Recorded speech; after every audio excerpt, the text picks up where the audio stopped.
இப்ப மஞ்சக்காமலைங்கிறது ஆல்கஹாலே நான் சுத்தமா சாப்பிடாத ஒரு ஆள், ஆனா எனக்கும் மஞ்சக்காமலை வருது. இப்ப ஆல்கஹால் சாப்பிட்றவங்களுக்கு மஞ்சக்காமலை வந்தா நம்மளால புரிந்து கொள்ள முடியுது, அதுல கல்லீரல்ல ப்ராப்ளம் ஏற்படுத்துறாங்க. இப்ப ஆல்கஹால் இல்லாதவங்க கூட மஞ்சக்காமலை வரத்தானே டாக்டர் சைடு. அப்ப அப்படி அந்த மாதிரி சுச்சுவேஷன் என்ன மாதிரியான கண்டிஷன்? ஒரு முக்கியமான விஷயம் நான் எல்லாருக்கும் தெளிவுபடுத்தணும். மஞ்சள் காமாலைங்கிறது ஒரு நோய் கிடையாது. மஞ்சள் காமாலைங்கிறது சரிங்க சரி. இப்ப நம்ம கல்லீரலினுடைய ஃபங்க்ஷன் என்ன, அது எப்படி இப்படி மாறுது, அறிகுறியே அது காட்டாது, கடைசி ஒரு 90% பாதிப்படைஞ்சதுக்கு அப்புறம் தான் அறிகுறி காட்டுங்கிறத சொல்றீங்க. இப்ப எந்தெந்த பழக்க வழக்கங்களால என்னுடைய கல்லீரல் பாதிக்கப்படும் சார்? ஸோ காமனா இதுவும் மக்களுக்கு எல்லாருக்கும் தெரிஞ்சது குடிப்பழக்கம். அது இல்லாம என்ன அதனால லிவர் பாதிக்கப்படுதுன்னு பாத்தீங்கன்னா நெக்ஸ்ட் இப்ப எனக்கு மஞ்சள் காமாலை வந்துருச்சு, உடம்பு உருகிருச்சு, திருப்பி நான் சரியா வந்துட்டேன் அப்படிங்கிற மாதிரியான ஒரு சுச்சுவேஷன்ல தான் திரு ரோபோ சங்கர் அவர்கள் மரணம் அடைஞ்சாங்க. ஒல்லியா இருந்தாங்க, ஆனா அதுக்கப்புறம் இப்ப அவங்க நிகழ்ச்சிகள் எல்லாம் பார்க்கும்போது உடம்பு நல்லா அந்த மாதிரி இருந்துச்சுன்னு எல்லாரும் சொல்றாங்க.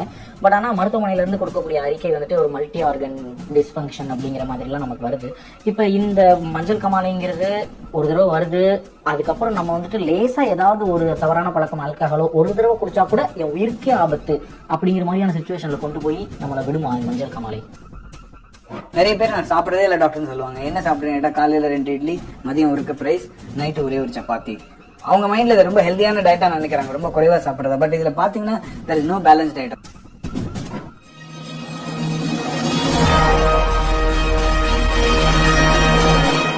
நேற்று இந்த திரை நட்சத்திரம் திரு ரோபோ சங்கர் அவர்கள் மறைஞ்சிருக்காங்க. அவருக்கு நம்ம சேனல் சார்பா, தேநீர் இடைவெளி சார்பா, அவர் குடும்பத்தாருக்கு ஆழ்ந்த இரங்கலை நம்ம தெரிவிச்சுக்கிறோங்க. இப்போ 46 வயதுல மறைஞ்சிருக்காங்க. நிறைய பப்ளிக் எல்லாம் நம்ம பேசும்போது, என்னப்பா 46 வயசுல ஒரு வயசா, அவர் ஏற்கனவே கொஞ்சம் ஒல்லியா இருந்த மாதிரி இருந்தாரு, ஆனா அதுக்கப்புறம் தேறி வந்தாரு, திருப்பி இப்படி ஆயிடுச்சு, நல்ல வேலை பிள்ளைய கல்யாணம் பண்ணி கொடுத்துட்டாரு இப்படின்னு ஒரு சொந்த ஒரு தெரிஞ்சவங்க கிட்ட ஒரு அனுதாபமா பேசுற மாதிரி அவங்க பேசுறதை பார்க்க முடிஞ்சிச்சு. கலைஞர்களுக்கே உரித்தானது அது. அந்த வகையில நிறைய மக்களை அவர் சம்பாதிச்சுட்டு போயிருக்காரு அப்படிங்கிறது நான் நினைக்கிறேங்க. இப்ப நம்ம அப்பல்லோ மருத்துவமனையில இருக்கோம், நம்ம கூட மருத்துவர் இளங்குமரன் இருக்காங்க. நம்ம தெளிவா ஒரு திரை நட்சத்திரம், ஒரு நிறைய பேருக்கு பிடித்த மனிதராக இருக்கக்கூடியவர், இந்த மாதிரி ஆட்களுக்கு ஒரு கல்லீரல் பாதிப்பினால ஒரு நோய் ஏற்படுதுன்னா, ஒரு சாமானிய மனிதர்கள் நம்மெல்லாம் நம்ம கல்லீரலை எந்த வகையில எப்படி நம்ம பாதுகாத்துக்கணும்? இந்த மஞ்சள் காமாலை நோய்ங்கிறது அவ்வளவு உயிர்கொல்லி நோயா அப்படிங்கிற மாதிரியான தகவல்களை எல்லாம் நம்ம மருத்துவர்கிட்ட கேட்டு தெரிஞ்சுப்போம். லிவர் டிரான்ஸ்பிளான்ட் ஸ்பெஷலிஸ்ட், 19 வருடம் அனுபவம் இருக்கக்கூடிய மருத்துவர், 1700க்கும் மேற்பட்ட லிவர் டிரான்ஸ்பிளான்டேஷன் பண்ணவங்க. அவங்க கிட்ட இருந்து கிடைக்கக்கூடிய இந்த வார்த்தைகள் அடுத்து நம்மளுடைய வாழ்க்கைக்கு மிக உறுதியா ஒரு பயனுள்ளதாக இருக்கும் நான் உறுதியா நம்புறேன். Sir welcome. வணக்கம் சார். வணக்கம். உங்கள்கிட்ட பாசிட்டிவிட்டி தேநீர் இடைவெளி பாசிட்டிவிட்டி நிகழ்ச்சியில் பேசுறதுக்கு எனக்கு மகிழ்ச்சி. முதல் கேள்வி நான் அப்படிதான் கேட்கணும். 46 வயசுங்கிறது ஒரு மரணிக்கும் வயது இல்லை, ஒரு கல்லீரல் பாதிக்கப்பட்டு மறைஞ்சிருக்காங்க அப்படின்றத நம்மளால பார்க்க முடியுது, அப்படிதான் தகவல்கள் வருது. இந்த கல்லீரல் எப்படி என்னென்ன நம்ம செய்யற தவறுகளால இது பாதிப்பு அடையுது? ஸோ கல்லீரல் நம்ம உடலை பொறுத்தவரையில 1-2 பணிகள் இல்லைங்க, 500 பணிகளுக்கு மேல நிறைய பண்ணுது கல்லீரல். இதுக்குண்டான மக்கள்கிட்ட அந்த விழிப்புணர்வு இருக்கான்னு கேட்டா குறைவா தான் இருக்குன்னு சொல்லுவேன். ஏன்னா இப்ப இருதயம் என்ன பண்ணுது அப்படின்னு சொன்னா ரத்தத்தை அனுப்புதுன்னு சொல்லுவாங்க, சிறுநீரகம் என்ன பண்ணுதுன்னு சொன்னா அந்த சிறுநீர் உண்டாக்குதுன்னு சொல்லுவாங்க. பட் கல்லீரோட அதோட பணி அப்படி என்னன்னா மேபி டைஜஷன் பண்ண முடியும் அப்படிங்கிற அந்த ஒரு வார்த்தை நிறைய பேர் தெரிஞ்சிருக்கலாம். பட் அது இல்லாம உடல்ல தேவைப்பட்ட 500க்கும் அதிகமான பணிகளை கல்லீரல் செய்யுது. அதுல முக்கியமானது பாத்தீங்கன்னா, ஒண்ணு நம்ம அந்த டைஜஷன் பண்றதுக்காக பித்த நீர் உற்பத்தி ஆகுது கல்லீரல்ல. 2வது உடலுக்கு தேவையான நிறைய ஃபங்க்ஷன்ஸ் நம்ம உடல்ல இருக்க புரோட்டீன்ஸ் மூலமா தான் ஏற்படுது. அந்த புரோட்டீன்ஸ் எல்லாமே லிவர்ல தான் உற்பத்தி ஆகுது. அண்ட் செகண்ட், நம்மளோட லிவர் ஒரு பெரிய ஸ்டோரேஜ் ஹவுஸ். அங்க எனர்ஜிங்கிறது கிளைக்கோஜன்ங்கிற ஃபார்ம்ல ஸ்டோர் ஆயிருக்கு. வைட்டமின்ஸ், மினரல்ஸ், இது எல்லாமே நம்ம ஃபங்க்ஷனுக்கு தேவையானது எல்லாமே லிவர்ல ஸ்டோரேஜ் ஆயிருக்கு. அண்ட் ஃபைனலி கழிவுகளை அகற்ற ஒரு முக்கியமான பணியும் கல்லீரல் தான் செய்யறது நம்ம உடம்புல. இதோட ஒரு நல்ல விஷயம் என்னன்னா, ரொம்ப அதிகமான ஒரு கல்லீரல் நம்ம உடல்ல இருக்கு. நம்ம உடல் பணிக்கு தேவையானது ஒரு 30%, இன்னொரு 70% கல்லீரல் அதிகமா இருக்கு உடல்ல. நீங்க பாக்குறது போல இந்த மாதிரி ஒரு 1.5 கிலோல எடை இருக்கும். இதுல 50% 40% ஃபங்க்ஷன் ஆகும்போது கூட நமக்கு எந்த ஒரு அறிகுறியுமே இருக்காது.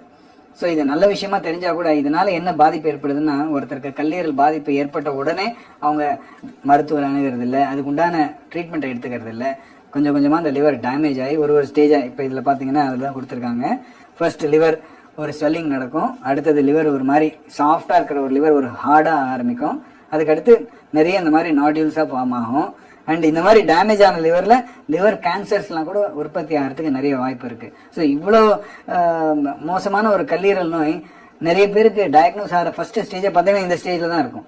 அவங்க ட்ரீட்மெண்ட்டுக்கோ இல்லை ஒரு டாக்டர் கிட்ட எனக்கு ஒரு லிவர் ப்ராப்ளம் இருக்கா செக்அப் வரும்போது இந்த ஸ்டேஜில் தான் வருவாங்க.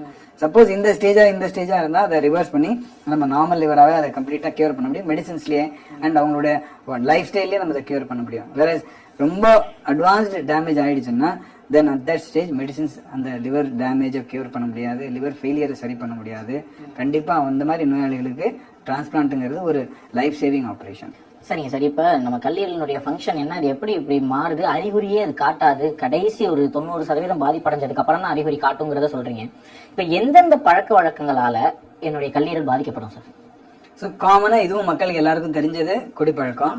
அந்த எங்ககிட்ட வர்றதுல ஒரு 50% நோயாளிகள் கல்லீரல் பாதிப்பு குடிப்பழக்கத்தினால ஏற்பட்டு வர்றவங்க தான். அது இல்லாம என்னனால லிவர் பாதிக்கப்படுதுன்னு பாத்தீங்கன்னா next most important is fatty liver. அதாவது நம்மளோட அதுவும் ஒரு லைஃப் ஸ்டைல் டிசார்டர். எப்படி சுகர் பேஷண்ட், பிளட் ப்ரெஷர் பேஷண்ட்டுங்கலாம் நம்ம சொல்றோமோ அந்த மாதிரி ஃபேட்டி லிவர்ங்கிறது ஒரு பேஷண்ட்டுங்கிறதே நம்ம எல்லாரும் முதல்ல புரிஞ்சுக்கணும். ஃபேட்டி லிவர்ங்கிறது ஆரம்ப நிலையில எந்த ஒரு அறிகுறியுமே இருக்காது. நிறைய பேர் எனக்கு வலி இருக்கு, எனக்கு ஒரு மாதிரி கேஸா இருக்கு, அதெல்லாம் ஃபேட்டி லிவரோட சிம்டம் கிடையாது, அதுக்கு அறிகுறியே கிடையாது. அது லிவரை டேமேஜ் பண்ணதுக்கு அப்புறம் தான் உங்களுக்கு அந்த அறிகுறியே வர ஆரம்பிக்கும். ஸோ ஃபேட்டி லிவர்னாலையும் நிறைய நோயாளிகள் பாதிக்கப்பட்டு கல்லீரல் டேமேஜ் ஆகி வராங்க. அதுக்கடுத்து இப்போ எப்படி கொரோனா வைரஸ் லங்ஸை டேமேஜ் பண்ணுதோ அது போல ஹெப்படைட்டிஸ் வைரஸ்னு ஒரு குரூப் ஆஃப் வைரஸ் இருக்கு. Hepatitis A, B, C, D, Eன்னு அதில் BNCங்கிற வைரஸ் ரொம்ப கொடூரமான வைரஸ். அது கொஞ்சம் கொஞ்சமாக கல்லீரலை டேமேஜ் பண்ணி இதே போல் லிவர் ஃபெயிலியர், லிவர் கேன்சர்லாம் உண்டாக்கக்கூடியது. அண்ட் ஃபைனலி மரபணு ரீதியாகவும் நிறைய நோய்கள் இருக்குது. அது குழந்தைகள்லையோ இல்லை ஒரு வளர்ந்தவங்களையோ கூட அந்த மரபணு ரீதியான நோய்கள் கூட கல்லீரலை பாதிக்கலாம். சார் ஃபேட்டி லிவர் அப்படின்னா என்ன சார்? ஏன்னா இந்த வார்த்தையை லாஸ்ட் ஒரு வருஷமா நிறைய கேட்க முடியுது. இப்போ இதுதான் லிவர் நீங்க சொன்னீங்க. இதுல இப்போ ஃபேட்டி லிவர் அப்படின்னா அந்த லிவர் எப்படி இருக்கும், ஃபேட்டி லிவர் எப்படி வரும், ஃபேட்டி லிவர் ஏற்படுவதற்கான காரணம் என்ன, நம்மளுடைய என்ன பழக்கங்களை மாத்தினா ஃபேட்டி லிவர்ல தப்பிக்கலாம், அதை பத்தி கொஞ்சம் சொல்றீங்க. நம்ம கல்லீரலோட எடை 1 கிலோ இருக்குன்னு வச்சுக்கோங்க. இதுல 1 கிலோ இருக்கு. இதுல ஒரு 5ல இருந்து 10% கொழுப்பு சத்து இருக்கலாம். 5 to 10%, ஒரு 50 கிராம் 100 கிராம் இருக்கலாம். அது மாதிரி இருக்கும்போது அது கல்லீரலை பாதிக்காது, கல்லீரல எந்தவித ஒரு பிரச்சனையும் இருக்காது. வேற 10%க்கு மேல அந்த லிவர்ல ஃபேட் அக்யூமுலேஷன் ஆக ஆரம்பிச்சிருச்சுன்னா ஃபர்ஸ்ட் ஸ்டேஜ் இந்த மாதிரி கலரே சேஞ்ச் ஆக ஆரம்பிக்கும். ஃபேட் மாதிரி ஒரு yellowish கலர்ல சேஞ்ச் ஆக ஆரம்பிக்கும். அண்ட் அந்த ஸ்டேஜ்ல ஸ்வெல்லிங் மட்டும் நடக்கும். அண்ட் ரொம்ப நாள் இந்த மாதிரி லிவர்ல அந்த ஃபேட் இருக்கும்போது கொஞ்சம் கொஞ்சமா லிவரோட செல்ஸ் எல்லாம் அந்த டேமேஜ் பண்ணும்போது ஃபர்ஸ்ட் சைன் அது விட உங்களுக்கு எதுவும் அறிகுறி இருக்காது. உங்க blood test, liver function test எடுத்து பார்த்தீங்கன்னா அதுல அப்நார்மலா இருக்கும். அதுல SGOT, SGPTன்னு சொல்லக்கூடிய அந்த 2 பேராமீட்டர்ஸ் ஜாஸ்தியா இருக்கும். அதுதான் நீங்க உடனடியாக ஆக்ட் பண்ண வேண்டிய ஸ்டேஜ். அந்த ஸ்டேஜ்ல நீங்க கரெக்டா இதுக்கு முக்கியமான காரணம் லைஃப் ஸ்டைல் தான். நம்மளுடைய உணவு பழக்க வழக்கமும் நம்மளுடைய ஆரோக்கியமான ஒரு லைஃப் ஸ்டைலும் தான். ஸோ அது இல்லாமல் குறைஞ்சிட்டே போகிறதுனால தான் இந்த ஃபேட்டி லிவரும் இப்போ ஜாஸ்தி ஆகிட்டு வருது. ஸோ இதை கண்டுபிடிச்சதுக்கப்புறம் நம்ம டயட்டை சேஞ்ச் பண்ணணும். எப்படின்னா நம்ம புரதச்சத்து ஜாஸ்தி ஆக்கிட்டு மாவுச்சத்து, கார்போஹைட்ரேட் குறைச்சி நம்ம டயட் எடுக்கணும். அண்ட் அவாய்ட் பண்ணணும் நார்மலி சுகர், ஸ்வீட்ஸ் இது எல்லாத்தையுமே கம்ப்ளீட்டாக அவாய்ட் பண்ணணும். அண்ட் செகண்ட் திங், ஒரு ஆக்டிவ் லைஃப் ஸ்டைல். தினம் ஒரு 30 to 40 மினிட்ஸ் ஆகுது ஒரு ஆக்டிவான எக்ஸசைஸ். வாரத்தில் ஒரு 4-5 டேஸ் ஜாகிங், ஸ்விம்மிங், ரன்னிங், ஏதாவது ஒரு மாதிரி ஏரோபிக். ஒரு 2 டேஸ் ஒரு மைல்டு ஸ்ட்ரெச்சிங், ரெசிஸ்டன்ஸ் எக்ஸசைஸ்ன்னு சொல்லுவோம் இல்லையா, ஒரு டம்பல் வச்சோ ஒரு கரலக்கட்டை வச்சோ அந்த மாதிரி எக்ஸசைஸ் ஒரு 2 to 3 டேஸ். இதை கம்பைண்டாக பண்ணும்போது அந்த மாதிரி டேமேஜ் ஆகி ஒரு ஃபேட்டி லிவர் ஸ்டேஜில் இருக்கிற பேஷண்ட்ஸ் கூட கம்ப்ளீட்டாக ரிவர்ஸ் ஆகி நார்மலாக, இது மெடிசனே தேவை கிடையாது உங்களுக்கு, இதிலே சரிப்படுத்த முடியும். அதற்கும் மேலே இருக்கிறப்போ மெடிசன்ஸும் தேவைப்படலாம். அது டாக்டர்ஸை டெஃபினட்டாக கன்சல்ட் பண்ணணும். சரிங்க சார், இப்போ நீங்கள் ஃபுட்டுன்னு சொல்லும்போது நான் இப்படி கேட்குறேன். இப்போ வடை, பஜ்ஜி, போண்டா, நம்ம இந்த ஜங்க் ஃபுட்டுன்னு சொல்லக்கூடிய இந்த ரோட்டு சைடில் சாப்பிடக்கூடிய உணவுகள், அப்புறம் இந்த மேகி, இந்த சாண்ட்விச், பர்கர், நீங்கள் என்ன வேணால் பிரெட் ஐட்டம்ஸ் இந்த மாதிரி எது வேணால் எடுத்துக்கோங்க. அப்புறம் இந்த ரீஹீட் பண்ணக்கூடிய ஆயில்ஸில் போடுற டிரான்ஸ்ஃபேட் இருக்கக்கூடியது, இந்த மாதிரி சம்மந்தமான எதுவுமே சாப்பிடக்கூடாதுன்னு சொல்ல வரீங்களா? அதாவது நம்ம உணவில் கார்போஹைட்ரேட், புரோட்டீன், ஃபேட், ஃபைபர் இது ஒரு இருக்கிறது பேலன்ஸ்டாக இருக்கணும். நான் சொல்கிறது ஒரு 20% கார்போஹைட்ரேட் இருக்கலாம், 25-30% புரோட்டீன் இருக்கலாம், 25% ஒரு குட் ஃபேட் இருக்கணும். நம்ம நம்ம இல்லை ஃபேட்லேயே நம்ம சொல்கிறது குட் ஃபேட்டுங்கிறது இப்போ key is a good fat, coconut oil is a good fat, and avocado oil is a good fat, olive oil is a good fat. So அந்த மாதிரி குட் ஃபேட் நிறைய இருக்கணும். அண்ட் ஃபைனலி ஃபைபர்ஸ், ஏன்னா ஃபைபர்ஸோட function நம்ம வெறும் மலச்சிக்கல் மட்டும் இல்லாமல் இருக்கிறதுக்கு மட்டும் இல்லை, நம்ம பிளட் சுகர் லெவல்ஸை ப்ராப்பராக மெயின்டைன் பண்ணுறதுக்கும் நம்ம உடலில் இந்த நியூட்ரிஷன் கரெக்டாக இருக்கிறதுக்கும் கூட தேவை நார்ச்சத்துக்கள். ஸோ இதை மிக்ஸ் பண்ணி கரெக்டாக வச்சுக்கிறது தான் இம்பார்ட்டன்ட். இப்போ நிறைய பேர் நான் சாப்பிட்றதே இல்லை டாக்டர்னு சொல்லுவாங்க. என்ன சாப்பிட்றேன், காலையில் 2 இட்லி, மதியம் 1 கப் ரைஸ், நைட்டு ஒரே ஒரு சப்பாத்தி. அவங்க மைண்ட்ல இதை ரொம்ப ஹெல்த்தியான டயட்டா நினைக்கிறாங்க, ரொம்ப குறைவா சாப்பிட்றதா. பட் இதுல பாத்தீங்கன்னா there is no balanced diet. அதுல ஒரு ஃபைபரே இல்லை, அவங்களுக்கு ப்ரோட்டீனே இல்லை, அவங்களுக்கு கரெக்டான ஃபேட் கண்டென்ட் இல்லை. So that is what we want to say. Balanced diet சாப்பிட்றது ரொம்ப இம்பார்ட்டன்ட்.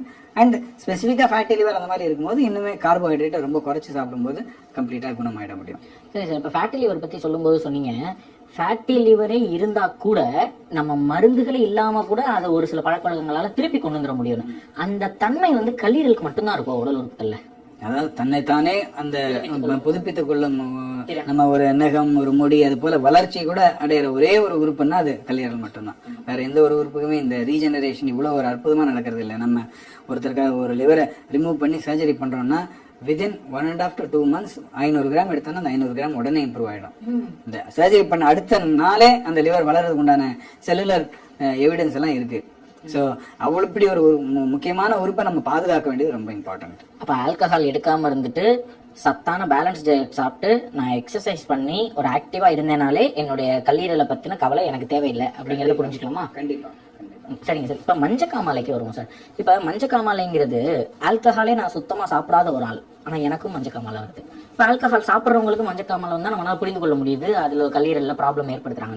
இப்ப ஆல்கஹால் இல்லாதவங்களுக்கு கூட மஞ்சக்காமாலை வரதான டாக்டர் சைடு? அப்ப அப்படி அந்த மாதிரி சிச்சுவேஷன் என்ன மாதிரியான கண்டிஷன்? இது ஒரு முக்கியமான விஷயம் நான் எல்லாருக்கும் தெளிவுபடுத்தணும். மஞ்சள் காமாலைங்கிறது ஒரு நோய் கிடையாது. மஞ்சள் காமாலைங்கிறது ஒரு நோயோட அறிகுறி. உங்க உடல்ல மஞ்சள் காமாலை ஏற்படுறதுக்கு நிறைய ரீசன் இருக்கலாம். அதுல ஒரு ரீசன் தான் லிவர் டேமேஜ். கல்லீரல் டேமேஜ் ஆனா அந்த பித்தம் உற்பத்தி ஆகிறது கல்லீரல்ல, அதுல ப்ராப்ளம் வர்றதுனால உங்களுக்கு மஞ்சள் காமாலை ஏற்படுது. அப்படி இல்லாம உங்க சிம்பிளான ஒரு கால் ஸ்டோன்ஸ், பித்தப்பையில கற்கள் ஏற்படுது இல்லையா, அது வந்து அந்த பித்த குழாயில அடைப்பு ஏற்பட்டுட்டாலும் அப்ப கூட மஞ்சள் காமாலை வரலாம். இல்ல பித்த குழாயிலையோ பித்தப்பையிலையோ இல்ல கணையத்திலேயோ ஒரு கேன்சர் ஏற்பட்டால் கூட அந்த அதோட வழியில அந்த பிளாக்கேஜ் இருக்கிறதுனால ஜாண்டிஸ் ஏற்படும். ஸோ எதனால முதல்ல அந்த ஜாண்டிஸ் இருக்குங்கிறத ஐடென்டிஃபை பண்றது ரொம்ப important. Simple virus infection, hepatitis வரும்போது அதோட ஃபர்ஸ்ட் சிம்டம் ஜாண்டிஸ் தான். ஸோ ஜாண்டிஸ்னு அந்த பிலிருபின் லெவல் ஜாஸ்தியா இருக்குன்னு ஐடென்டிஃபை பண்றப்ப எதனால அதை இருக்குங்கிறத ஐடென்டிஃபை பண்றது ரொம்ப இம்பார்ட்டன்ட். நீங்க சொன்னது போல குடிப்பழக்கம் இருக்கிறவங்களுக்கு டெஃபினட்டா லிவர் டேமேஜ் இருக்கும், அதனால ஜாண்டிஸ் வந்திருக்குன்னு நம்ம அசியூம் பண்ண முடியும். அப்படி இருந்தாலும் கூட மற்ற எல்லா ரீசன்ஸையும் ரூல் அவுட் பண்ணிட்டு அதுக்கு அடுத்து ட்ரீட்மெண்ட் பண்றது தான் கரெக்ட். ஏன்னா ஒன்னுக்கும் வேற வேற ட்ரீட்மெண்ட். உங்களுக்கு லிவர் டேமேஜுக்கு மெடிக்கல் ட்ரீட்மெண்ட் இருக்கு, சர்ஜிக்கல் ட்ரீட்மெண்ட் இருக்கு. உங்களுக்கு கால் ஸ்டோன்ஸ்னா அதுக்கு எண்டோஸ்கோபிக் ட்ரீட்மெண்ட் இருக்கு, சர்ஜிக்கல் ட்ரீட்மெண்ட் இருக்கு. கேன்சர்னா அதுக்கு உண்டான ட்ரீட்மெண்ட் இருக்கு. அந்த மாதிரி அணுகி எடுத்துக்கிறது தான் கரெக்டாக இருக்கும். சரி டாக்டர், இப்போ நான் மஞ்சள் காமாலை எனக்கு வந்துருச்சு, நான் ஒரு மருத்துவமனைகிட்ட போறேன், அந்த மருத்துவமனை எனக்கு மஞ்சள் காமாலையை சரி பண்ணிட்டாங்க. அதுக்கப்புறம் திருப்பி 3 மாசத்துக்கு ஒரு தடவையோ 4 மாசத்துக்கு ஒரு தடவையோ என்னுடைய பிலிருபின் வேல்யூவையோ இல்ல LFT, அதாவது லிவர் ஃபங்க்ஷன் டெஸ்ட், கல்லீரல் எப்படி வேலை செய்யுங்கிறதையோ நான் செக் பண்ணிட்டே இருக்கணுமா தொடர்ந்து? நான் ஒரு கான்ஸ்டன்டா ஏதோ ஒரு வகையில் 3 மாசத்துக்கு ஒரு தடவை போய் பிலிருபின் செக் பண்ற மாதிரியான இடத்துக்கு மஞ்சள் காமாலை வந்தாலே நான் போயிடுறேன்? உங்க லிவர் டேமேஜ் ஆனதுனால உங்களுக்கு கல்லீரல்ல ப்ராப்ளம் வந்து அதனால ஜாண்டிஸ் வந்து இருந்தா நீங்க டெஃபினட்டா ரெகுலர் ஃபாலோ அப்ல இருக்கணும். மாதம் ஒரு முறையோ 3 மாதங்களுக்கு ஒரு முறையோ உங்களோட ரத்த பரிசோதனை செய்யணும், தேவைப்பட்ட அல்ட்ராசவுண்ட் ஸ்கேன் செய்யணும். ஏன்னா அதை பார்த்து தான் நம்ம ட்ரீட்மெண்ட்டை நம்ம கரெக்டாக கண்டினியூ பண்ண முடியும். அப்படி இல்லாமல் இந்த ஸ்டோன்ஸ்னால ஏற்பட்டாலோ இல்லை லிவர் இன்ஃபெக்ஷனால ஏற்பட்டாலோ அதெல்லாம் முழுசாக குணமடைஞ்சு அதை நீங்கள் ஃபியூச்சரில் அதை பற்றி கவலைப்பட தேவையில்லை. அந்த பிலிருபின் வேல்யூ வந்து கல்லீரலோட தொடர்புடையதா அல்லது நம்ம இது மஞ்சள் காமாலையான வேற வேற சிம்டம்ஸ்னால கூட அது வேற வேற ஒரு பிலிருபின்ங்கிறது நம்ம கொழுப்பு சத்தை டைஜஸ்ட் பண்றதுக்காக லிவர் உற்பத்தி பண்ற அந்த பைல் ஜூஸ், அதுல இருக்கிற பிக்மெண்ட் தான் பிலிருபின். அது வேல்யூ என்ன டாக்டர்? எவ்வளவு? நார்மல் 1 பாயிண்ட்க்கு கீழே இருக்கணும். 1 பாயிண்ட்க்கு மேல இருந்தாலே நம்ம அது அப்நார்மல்ங்கிறது உடனே ஆக்ட் பண்ணணும். அப்ப அது வந்து இப்ப பிலிருபின் 1 பாயிண்ட்க்கு மேல எனக்கு இருக்குனாலே கல்லீரலால தான் எனக்கு மஞ்சள் காமாலை வந்திருக்குங்கிறத புரிஞ்சுக்கலாமா? கல்லீரலானதாங்கிறதுக்கு தான் நம்ம ஸ்கேன்ஸ் எல்லாம் பார்க்கணும். சப்போஸ் ஸ்டோன்ஸ்னால பிளாக்கேஜ் இருந்ததுன்னா கூட ஜாண்டிஸ் வரலாம் இல்லையா? பிலிருபின் கூடும். ஓகே, அது நம்ம டெஸ்ட்ல நம்ம ஐடென்டிஃபை பண்ண முடியும் கிளியரா. இப்ப எனக்கு மஞ்சள் காமாலை வந்துருச்சு, உடம்பு உருகிருச்சு, திருப்பி நான் சரியா வந்துட்டேன் அப்படிங்கிற மாதிரியான ஒரு சிச்சுவேஷன்ல தான் திரு ரோபோ சங்கர் அவர்கள் வந்து மரணம் அடைஞ்சாங்க. ஒல்லியா இருந்தாங்க, ஆனா அதுக்கப்புறம் இப்ப அவங்க நிகழ்ச்சிகள் எல்லாம் பார்க்கும்போது உடம்பு நல்லா அந்த மாதிரி இருந்துச்சுன்னு எல்லாரும் சொல்றாங்க.